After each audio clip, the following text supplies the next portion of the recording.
Because like, look at the penguins. Yeah. Doesn't it just make sense? Because like, you don't want everyone to reproduce because that would just be kind of a strain on resources. Like that was kind of my theory biologically. I don't know. It makes sense for like nature to sort of streamline it so that you have like helpers as well as breeders. I don't know. Yeah, some extra parents. Totally, Yeah. totally. Well, that is a wildly great take. I love that. And it's interesting you brought up not having a quote unquote scientific mind, although I would argue you probably do, but I really did. I have a scientist father. If I was like truly born into the religion of science, every explanation is scientific.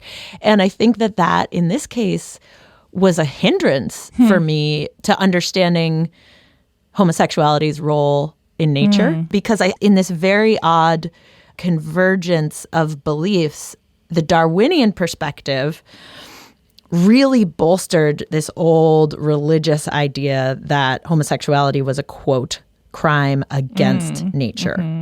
And when Darwin kind of took hold, while in so many ways those ideas like ruptured old understandings of hierarchies and nature and how we all got here, in this weird way, it kind of like confirmed that idea, because it was like, well, if they're not having procreative sex and they can't pass on their genes, there'd be no reason for that trait to stay along.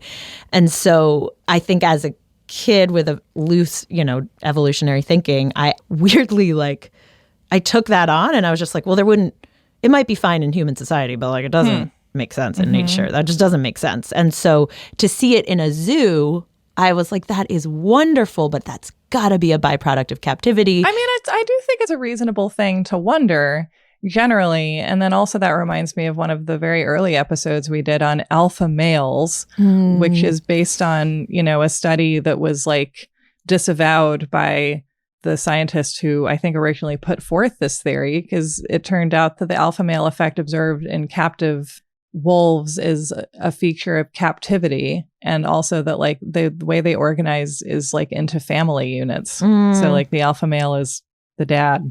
Wow. Okay, so that's kind of like personally my starting place of understanding same-sex mating and pairing and behavior in nature was kind of there. And the story I want to tell is basically like, it's about gay penguins, but it's also it's really the story of a belief that is patently wildly untrue. And so that's really the story. And that belief is that there is no homosexuality in nature. So is that a journey you are willing to take with me? Oh my gosh. Yes, let's do it.